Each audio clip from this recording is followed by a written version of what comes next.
Vegetables are an important part of a healthy, balanced diet since they contain all of our body's necessary nutrients. The problem is that, depending on how the vegetables are cooked, they can lose their nutrients. There are 3 important factors that determine whether or not the nutrients will be lost when you cook vegetables: how long you cook them, the temperature you cook them at, and the amount of water you cook them in.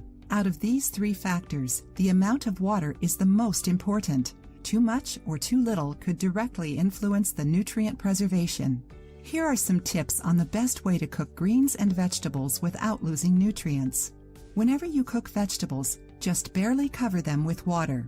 Don't throw out the water you cook them in because it's full of nutrients. Instead, use it in soups or broths. Try boiling the water before putting the vegetables in. The less time they spend in hot water, the more nutrients they will retain. During the cooking process, keep the lid on the pot to avoid losing nutrients through the steam.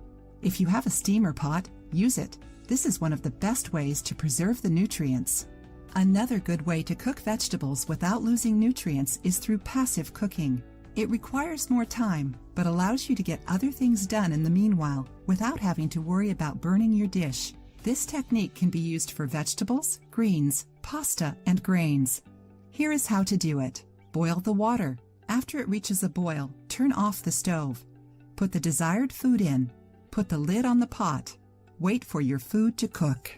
If you liked the video, give it a thumbs up and share it with your friends. For more recipes and tips, subscribe to the channel.